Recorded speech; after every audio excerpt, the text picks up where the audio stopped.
नमस्कार, स्वागत है आपका। कैसे हैं आप लोग? मैं उम्मीद करता हूं कि आप अच्छे होंगे और आपकी तैयारी भी बढ़िया चल रही होगी। साथियों, आज हम देखेंगे मध्य प्रदेश प्रारंभिक परीक्षा का जो सिलेबस है उसका यूनिट 10। उसके यूनिट 10 के जिसमें संवैधानिक आयोग, गैर संवैधानिक आयोग, सांविधिक आयोग, इन सब के बारे में बात की गई है। ये हमारे एग्जाम पॉइंट ऑफ व्यू से एक महत्वपूर्ण यूनिट है, यूनिट 10। आज हम उसी में से देखेंगे। हम भारत निर्वाचन आयोग के बारे में पढ़ेंगे। उसके बाद हम धीरे धीरे सभी आयोग के बारे में पढ़ते हुए चलेंगे। तो कंपटीशन कम्युनिटी की टीम के साथ जुड़िए आप। आपका कंपटीशन कम्युनिटी के इस ऑनलाइन प्लेटफॉर्म में सर्वदा स्वागत है, हमेशा स्वागत है। तो आज जो हम यूनिट 10 का पहला चैप्टर है, पहला टॉपिक है, वो क्या है? भारत निर्वाचन आयोग। आज हम भारत निर्वाचन आयोग के बारे में देखेंगे। आप देखें, भारत निर्वाचन आयोग, election commission of India, election commission of India के बारे में हम बात करेंगे। तो आप ये देख रहे हैं भारत निर्वाचन आयोग का लोगो, ये उसका निर्वाचन जो सदन है उसकी जो लोगो में आपको पिक्चर में ये दिख रहा होगा। भारत निर्वाचन आयोग कैसी संस्था है? भारत निर्वाचन आयोग का क्या संवैधानिक प्रावधान है? भारत निर्वाचन आयोग क्या काम करता है? और भारत निर्वाचन आयोग गठन की आवश्यकता क्यों पड़ी, ये संस्था गठित क्यों की गई, इन सब के बारे में हम विस्तार से चर्चा करेंगे। तो आइए हम आगे बढ़ते हैं और पढ़ना शुरू करते हैं। भारत निर्वाचन आयोग, भारत निर्वाचन आयोग इलेक्शन कमीशन ऑफ इंडिया कैसा निकाय है? संवैधानिक निकाय है। जब संवैधानिक निकाय की बात करते हैं तो हमारे मन में पहला प्रश्न ये आता है कि आखिर संवैधानिक निकाय होता क्या है? तो संवैधानिक निकाय से आशय साथियों ये है कि जब भी हम संवैधानिक निकाय की बात करेंगे उस समय हमारे दिमाग में ये क्वेश्चन आता है कि आखिर संवैधानिक निकाय होता क्या है? तो संवैधानिक निकाय वह निकाय होता है जिसका भारतीय संविधान के किसी विशेष भाग या किसी विशेष अनुच्छेद में वर्णन किया गया हो। तो भारत निर्वाचन आयोग का वर्णन भारतीय संविधान के भाग 15 से जो आर्टिकल हैं 324 से 329, उनमें इसका वर्णन किया गया है। इस आधार पर यह एक संवैधानिक निकाय है। हम आगे उन आर्टिकल्स में, किन आर्टिकल्स में किस चीज के बारे में बात की गई है वो विस्तार से आगे पढ़ेंगे, विस्तार से देखेंगे। अब अगर बात करें भारत निर्वाचन आयोग के गठन की, कि इसका गठन कब हुआ, इसकी आवश्यकता कब पड़ी, ये स्थापित कब हुआ, तो 25 जनवरी 1950 को भारत निर्वाचन आयोग का गठन किया गया। संविधान के भाग, हमने आपको बताया कि इसकी संवैधानिक व्यवस्था क्या है, इसका संवैधानिक वर्णन कहाँ है, तो वो भाग 15 के जो आर्टिकल 324 है, 324 से 329 तक में इसका वर्णन किया गया है। भारत निर्वाचन आयोग का वर्णन किया गया है। अखिल भारतीय संस्था है भारत निर्वाचन आयोग। अखिल भारतीय संस्था से आशय ये है कि ये चाहे जितनी केंद्र के लिए है उतनी राज्य के लिए है, ये किसी प्रकार का भेदभाव नहीं, ये केंद्र और राज्य सरकार को मिलकर काम करती है और उनका सहयोग करती है। ये एक अखिल भारतीय संस्था है। स्थायी व स्वतंत्र संवैधानिक निकाय है। मैंने आपको बताया ही कि ये एक संवैधानिक निकाय है, ये स्थायी है, ये परमानेंट बॉडी है और ये स्वतंत्र निकाय है। इसमें किसी प्रकार का बाहरी हस्तक्षेप नहीं है। हालांकि साथियों, कोई भी आयोग इस समय इनकी प्रासंगिकता पर कई बार सवाल उठते हैं, पर हमको उन सब चीज़ों पे ध्यान नहीं देना है। हम अपने एग्जाम पॉइंट ऑफ व्यू से पढ़ेंगे और उनमें स्वतंत्र व संवैधानिक और स्थायी निकाय है भारत निर्वाचन आयोग। हम जब मेंस में पढ़ेंगे तब उसकी आलोचना और समालोचना के बारे में पढ़ेंगे, वो कोई भी आयोग हो। अब इसका उद्देश्य क्या है? क्योंकि कोई भी अगर आयोग गठित होता है तो उसका कुछ न कुछ उद्देश्य है, वो बिना उद्देश्य के तहत तो गठित होता नहीं है।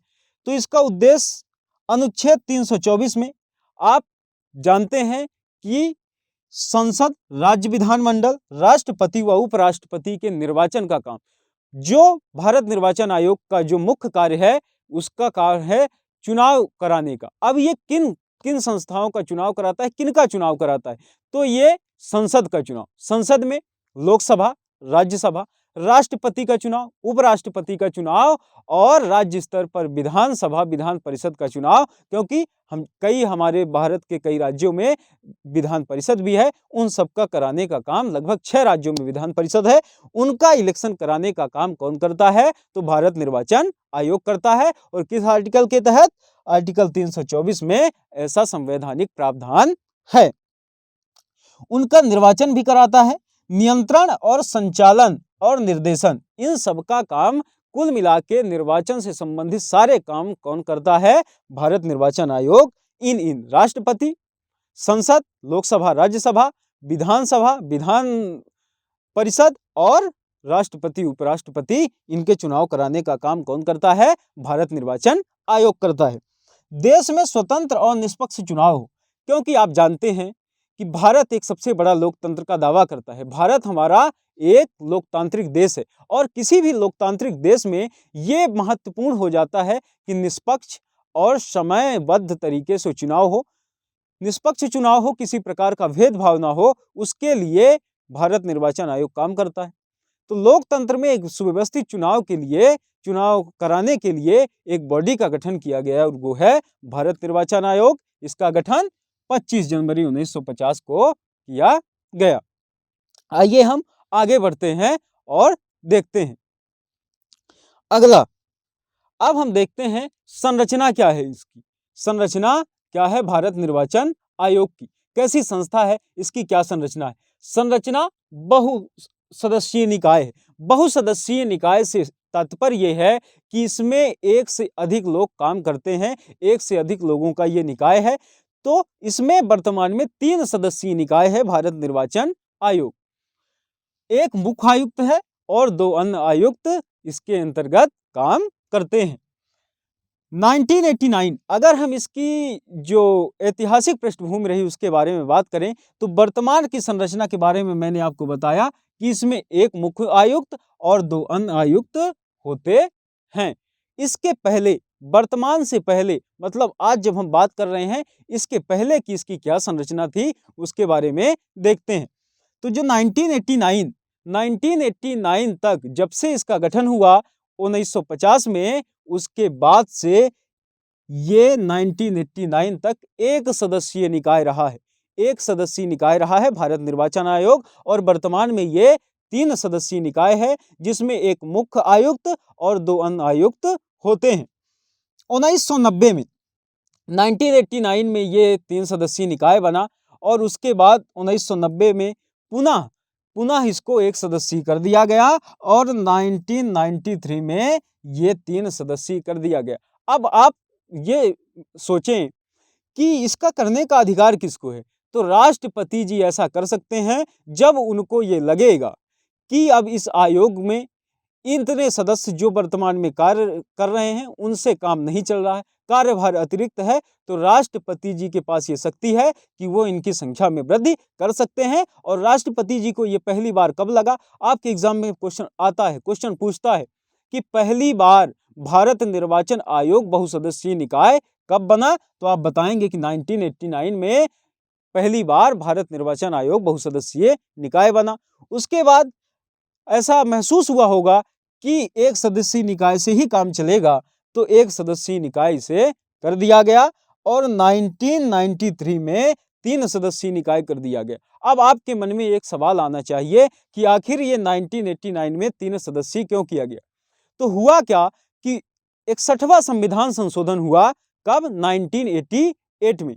उसमें ये प्रावधान किया गया जो वयस्क मताधिकार की आयु थी 21 वर्ष पहले, उसको घटा करके, कम करके 18 वर्ष कर दिया गया और तब मतदाताओं की वृद्धि हो गई और उन्हीं सबको सामंजस्य बिठाने के लिए ऐसा लगा राष्ट्रपति जी को, निर्वाचन आयोग में अन्य सदस्यों की आवश्यकता महसूस हुई और वो 1988 में जो 61वां संविधान संशोधन हुआ उसका इम्प्लीमेंट की अगर बात करें तो 1989 में हुआ था। उन्हीं सब चीजों को लेकर के पहली बार 1989 में 3 सदस्यीय निकाय किया गया और जैसा फिर हमने चर्चा करी 90 में फिर एक सदस्यीय और 1993 में पुनः 3 सदस्यीय आयोग, 3 सदस्यीय निकाय कर दिया गया।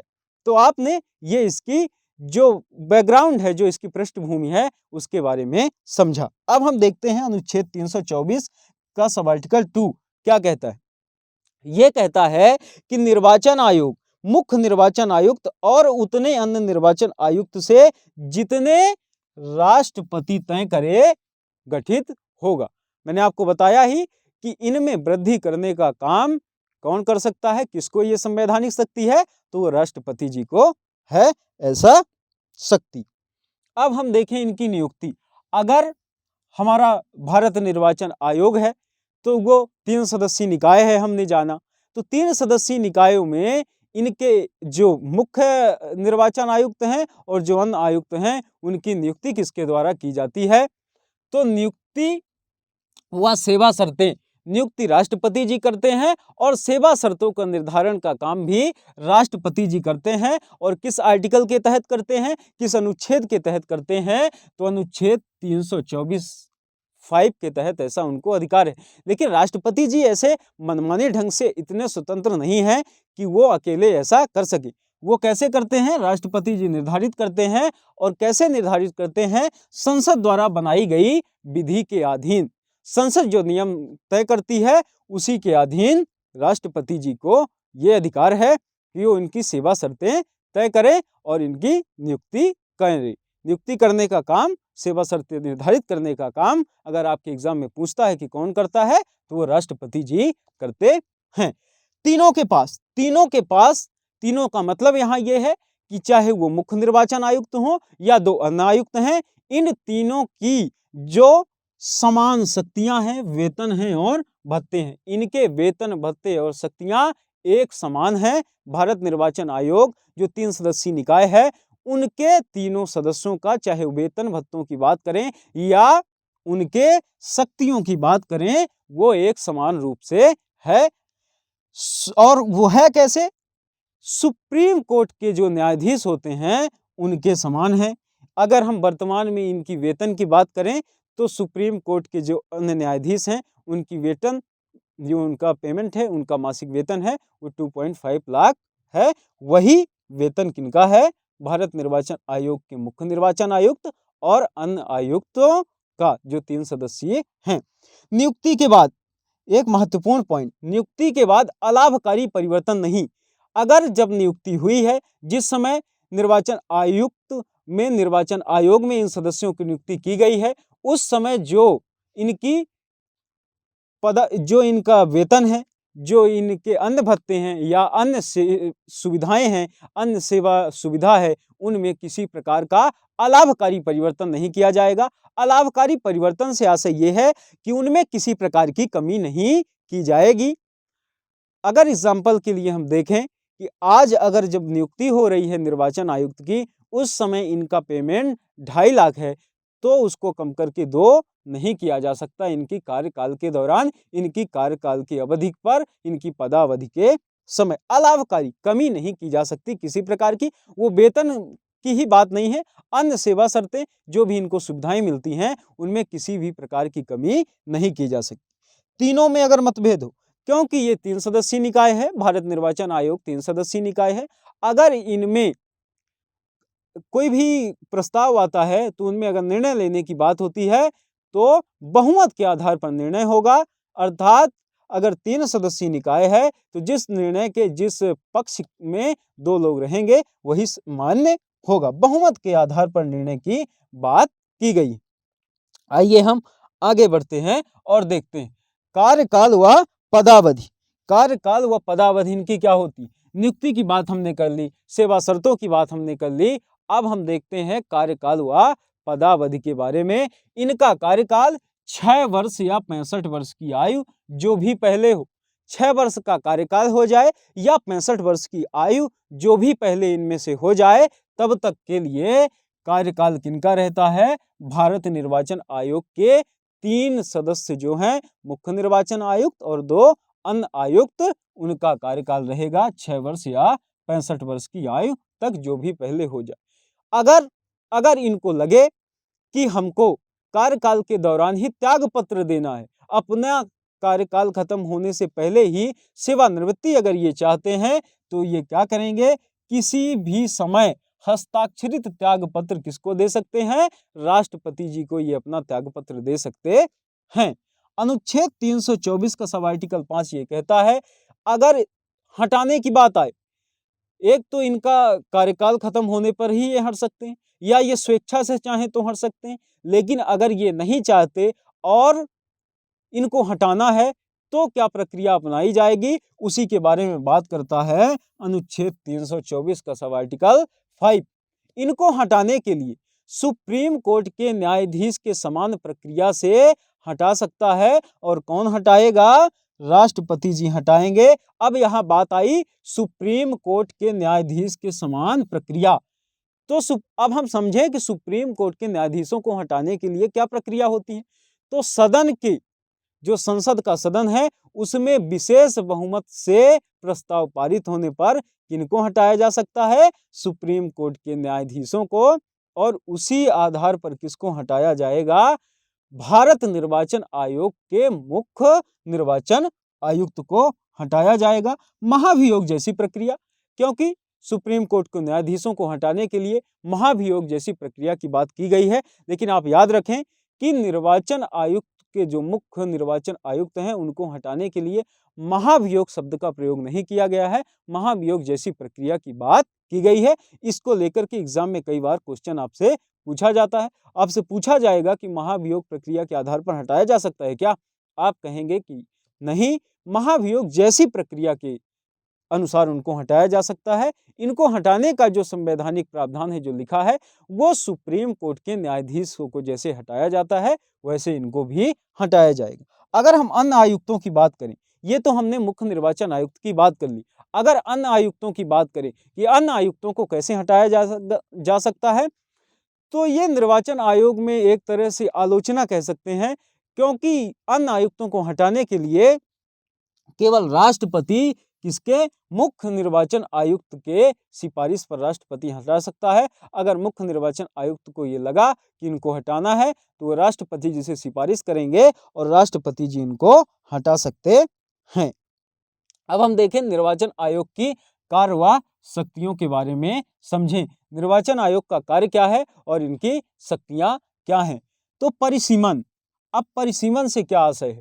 परिसीमन करने का काम इनका होता है। परिसीमन से मतलब ये है, परिसीमन का काम ये है, परिसीमन आयोग का गठन होता है। अभी तक अगर हम बात करें आपके प्रीलिम्स के एग्जाम पॉइंट ऑफ व्यू से, तो अभी तक 4 बार परिसीमन आयोग का गठन हो चुका है। और पहली बार 1952 में परिसीमन आयोग का गठन हुआ था। परिसीमन आयोग का काम ये होता है कि चाहे वो जनसंख्या के हिसाब से निर्वाचन क्षेत्रों का निर्धारण करते हैं, चाहे लोकसभा क्षेत्र का हो या विधानसभा क्षेत्र का हो, इनके निर्धारण का काम, क्योंकि जैसे ही जनगणना होती है उसके बाद परिसीमन आयोग का गठन होता है। अभी तक 4 बार परिसीमन आयोग का गठन हो चुका है। पहली बार 1952 में, उसके बाद 1963 में, और उसके बाद 1973 में, और उसके बाद 2002 में परिसीमन आयोग का गठन किया जा चुका है।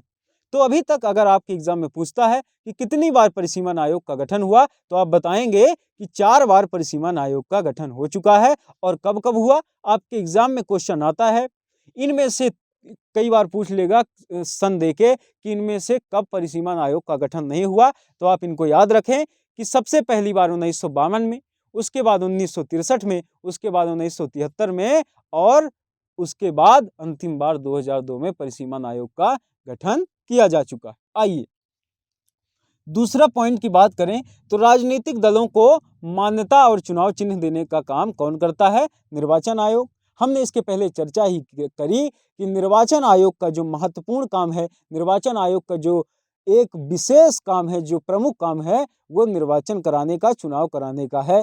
तो चुनाव कराने में कौन भाग लेगा, कौन सा राजनीतिक दल राष्ट्रीय राजनीतिक दल है, कौन क्षेत्रीय राजनीतिक दल है, इन दलों का क्या चुनाव चिन्ह होगा। और कई बार जब चुनाव होते हैं, क्योंकि हमारे यहाँ 5 साल में इलेक्शन होने का प्रावधान है, चाहे वो राष्ट्रपति जी का हो, उपराष्ट्रपति जी का हो, या संसद का चुनाव हो, या विधानसभा विधानमंडल में चुनाव का हो, 5 साल की अवधि पर चुनाव होता है। तो वो जब चुनाव होते हैं उनका समय सारणी तय करना, उनकी तिथियां तय करना कि कब कहाँ कैसे चुनाव होगा, इन सब का काम निर्वाचन आयोग करता है। और अभी हाल ही की अगर बात करें तो 5 राज्यों में चुनाव हुए हैं, चाहे उत्तर प्रदेश हो, उत्तर प्रदेश के साथ साथ हमने देखा कि गोवा में चुनाव हुआ, गोवा के साथ साथ हमने अन्य राज्यों में भी देखा कि चुनाव हुए, पंजाब में चुनाव हुआ, अभी 5 राज्यों में चुनाव हुए, उत्तराखंड में चुनाव हुआ। तो इसी प्रकार के जो चुनाव समय समय पर होते हैं, उनको कंडक्ट कराने का उन राजनीतिक दलों का कि कौन सा किस स्तर का राजनीतिक दल है, इन सब के निर्धारण का काम कौन करता है? तो वो निर्वाचन मुख्य निर्वाचन आयुक्त के साथ पूरी संस्था भारत निर्वाचन आयोग करता है, तय करता है। निर्वाचन तिथि समय सारणी का निर्धारण मैंने आपको बताया ही। आचार संहिता, आचार संहिता ये महत्वपूर्ण पॉइंट है। जब भी हमारे यहाँ कोई चुनाव होता है उस समय आचार संहिता लागू करने का काम कौन करता है? भारत निर्वाचन आयोग अपने स्तर पर, अगर वो पंचायत स्तर या नगर पालिका स्तर पर हो उस समय राज्य निर्वाचन आयोग काम करता है। तो आचार संहिता से मतलब क्या है? आचार संहिता से तात्पर्य यह है कि निष्पक्ष चुनाव कराया जा सके, किसी प्रलोभन, किसी भी प्रकार का राजनीतिक हस्तक्षेप ना हो, वोटर्स पर किसी प्रकार का प्रलोभन ना डाला जा सके, एक सुनिश्चित और संवैधानिक प्रक्रिया के तहत एक निष्पक्ष चुनाव हो सके, उसके लिए आचार संहिता लागू की जाती है। और आचार संहिता में ऐसे बहुत सारे नियम हो, चाहे वो प्रचार करने की समय अवधि हो, चाहे जो प्रत्याशी हैं उनके की चुनाव में वो कितना फंड खर्च करेंगे, कैसे पैसे खर्च करेंगे, कैसे चुनाव प्रचार करेंगे, उनको ये सब निर्धारण करने का काम आचार संहिता के तहत कर दिया जाता है। और उस समय जो होता है कि किसी प्रकार का जो स्थापित उस समय राज्य सरकार है, किसी प्रकार का ऐसा राजनीतिक प्रलोभन नहीं दे जिससे मतदाता प्रभावित हों, इसका काम आचार संहिता के तहत तय कर दिया जाता है और वो तय करने का काम भारत निर्वाचन आयोग का है। संसद या राज्य विधानमंडल के सदस्यों की निर्हरता पर सवाल। अगर संसद के सदस्यों की बात करें या राज्य विधानमंडल के अंतर्गत सदस्यों की बात करें तो उनकी निर्हरता, अयोग्यता, ऐसे कौन सी चीजें हैं जो उनकी अयोग्यता के अंतर्गत आएंगी, उनके निर्धारण करने का काम भी कौन करता है? भारत निर्वाचन आयोग करता है। अब हम देखते हैं विवरण संबंधी अनुच्छेद। अगर हमने इतनी सब बात की, भारत निर्वाचन आयोग के बारे में देखा, तो ये किन किन संवैधानिक प्रक्रिया के तहत, किन किन अनुच्छेदों के तहत इनको शक्ति प्राप्त है, किस अनुच्छेद में किस चीज का वर्णन है, क्योंकि आप एग्जाम में कई बार फैक्चुअल क्वेश्चन के तहत अनुच्छेद के बारे में पूछा जाता है। 324 में भारत निर्वाचन आयोग की स्थापना की बात की गई है। 325 में कहा गया है कि मतदान में किसी भी प्रकार का धर्म, जाति, लिंग के आधार पर भेदभाव नहीं किया जाएगा। और आर्टिकल 326 में यह कहा गया है वयस्क मताधिकार के आधार पर वोटिंग होगी। मतदान में भाग वही लेगा जो वयस्क हो, जो व्यक्ति वयस्क हो। और वयस्कता की आयु कितनी निर्धारित की गई है हमारे भारत देश में? वो 18 वर्ष निर्धारित की गई है। इसके पहले मैंने आपको बताया कि इसके पहले 21 वर्ष आयु थी और उसको 18 वर्ष कब किया गया? तो 61वां संविधान संशोधन हुआ कब? 1988 में, जो इम्प्लीमेंट हुआ 89 में। उस समय से जो वयस्क मताधिकार की आयु थी वो 21 से घटा करके 18 वर्ष कर दी गई। अनुच्छेद 327 में चुनाव संबंधी नियम बनाने की किसकी शक्ति? संसद की शक्ति। संसद को अगर लगता है कि हम निर्वाचन से संबंधित कोई नियम बनाना चाहिए, वो अब उपयोगी है, तो वो किस आर्टिकल के तहत बना सकते हैं? तो वो आर्टिकल 327 के तहत ऐसा कर सकती है। कौन? संसद। संसद को ये अधिकार दिया गया है अनुच्छेद 327 के अंतर्गत।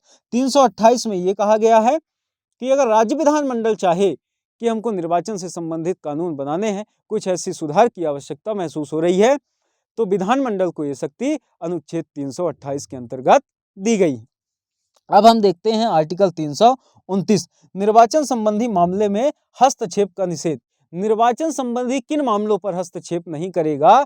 कौन? न्यायालय। उसके बारे में बात की गई है। और किस आर्टिकल में? अनुच्छेद 329 में। तो न्यायालय परिसीमन के संबंध में, परिसीमन के मामले में हस्तक्षेप नहीं करेगी। परिसीमन में क्या होता है कि कई बार सीटों का आरक्षण होता है, वो चाहे शेड्यूल ट्राइब के लिए हो, शेड्यूल कास्ट के लिए हो, इन जो हमारी जनजातियां हैं उनके बारे में बात हो, तो परिसीमन आयोग जो आरक्षण करेगा उनके मामले में कौन? न्यायालय में नहीं जाया जा सकता। निर्वाचन संबंधी मामले में न्यायालय में कोई हस्तक्षेप नहीं हो सकता। बाकी अगर आपको लगता है कि निर्वाचन में मतदान के समय किसी भी प्रकार का कोई अवैधानिक या किसी प्रकार का कोई गलत तरीके से चुनाव हुआ है, चाहे वो बूथ कैप्चरिंग जैसे मामले हों, इनको लेकर के आप न्यायालय में जा सकते हैं। ये हमने समझा, इसके समस्त आर्टिकल्स के बारे में विस्तार से हमने देखा। अब हम आगे बढ़ते हैं। अन्य महत्वपूर्ण तथ्य, भारत निर्वाचन आयोग को लेकर के अन्य कौन कौन से महत्वपूर्ण तथ्य हैं, हम उनके बारे में देख लेते हैं। तो इनके मुख्यालय की अगर बात करें, मुख्यालय इसका कहाँ है, तो भारत निर्वाचन आयोग का मुख्यालय नई दिल्ली में है। प्रथम अध्यक्ष की अगर बात करें, पहले अध्यक्ष कौन थे, तो पहले अध्यक्ष सुकुमार सेन जी थे। वर्तमान मुख्य निर्वाचन आयुक्त कौन है, तो वर्तमान में मुख्य निर्वाचन आयुक्त सुशील चंद्रा जी हैं। और ये किस क्रम के हैं, सुशील चंद्रा जी 24वें क्रम के हैं। इसके पहले सुनील अरोड़ा जी थे। अगर हम वरीयता क्रम की बात करें, क्योंकि हमारे संविधान में वरीयता एक हायरार्की की बात की गई है, जिसमें राष्ट्रपति पहले हायरार्की पे आते हैं, फिर उपराष्ट्रपति जी आते हैं। उन्हीं क्रम में वरीयता क्रम में निर्वाचन आयोग को रखा गया है 9A के अंतर्गत। अन्य आयुक्त की अगर बात करें, क्योंकि हमने देखा कि भारत निर्वाचन आयोग एक 3 सदस्यीय निकाय है, तो एक तो मुख्य निर्वाचन आयुक्त, और मुख्य निर्वाचन आयुक्त कौन है, सुशील चंद्रा जी, हमने बात करी ही। जिनका क्रम की अगर बात करें, क्योंकि एग्जाम में कई बार क्रम पूछा जाता है, 24वें क्रम के हैं। अन्य आयुक्त इस समय वर्तमान में कौन है, तो वो राजीव कुमार जी हैं, और दूसरे जो हैं वो श्री अनूप चंद पांडे जी हैं। इनके बारे में जो ऐसे अध्यक्ष हैं, जो अन्य सदस्य हैं, इनके बारे में आप एग्जाम देने जाने से पहले एक बार अपडेट करेंट डाटा चेक कर लें, क्योंकि इनका कार्यकाल खत्म होने के बाद ये बदलाव इनमें होता रहता है, ये बदलते रहते हैं। अब हम देखते हैं प्रथम महिला मुख्य चुनाव आयुक्त। प्रथम महिला मुख्य चुनाव आयुक्त BS रमा देवी जी रही हैं। प्रथम मुस्लिम चुनाव आयुक्त की बात करें, तो शहाबुद्दीन याकूब कुरैशी जी प्रथम मुस्लिम चुनाव आयुक्त रहे हैं। रिपोर्ट की अगर बात करें, क्योंकि ये आयोग अगर कार्य करता है निर्वाचन से संबंधित, तो ये अपनी वार्षिक रिपोर्ट कहाँ रखेगा, ये वार्षिक रिपोर्ट अपनी संसद को सौंपता है। नोडल एजेंसी की अगर बात करें कि किस नोडल एजेंसी के तहत ये काम करता है, नोडल एजेंसी से मतलब कि जिसकी देख रेख में कोई आयोग, कोई संस्था काम करती है, तो निर्वाचन आयोग विधि एवं न्याय मंत्रालय के अंतर्गत काम करता है। और जहां तक मुझे याद आ रहा है, अगर हम थोड़ा करंट की बात करें, तो विधि एवं न्याय मंत्रालय के जो मंत्री हैं वो किरण रिजिजू जी हैं। किरण रिजिजू जी हैं, आप एक बार नाम चेक कर लीजिएगा मंत्री जी का। वेतन की अगर बात करें, तो वेतन हमने देखा ही कि सुप्रीम कोर्ट के जो न्यायाधीश हैं उनके समान वेतन होगा, और उनका वेतन 2.5 लाख वर्तमान में है। यही वेतन निर्वाचन आयुक्त के, चाहे वो मुख्य निर्वाचन आयुक्त हो, चाहे अन्य सदस्य हो, सेम उनका भी होगा। राष्ट्रीय मतदाता दिवस के बारे में हम बात करते हैं, तो राष्ट्रीय मतदाता दिवस कब मनाया जाता है, तो आप जानते हैं कि 25 जनवरी को राष्ट्रीय मतदाता दिवस मनाया जाता है। और इसकी शुरुआत कब हुई, तो इसकी शुरुआत हुई 2011 में।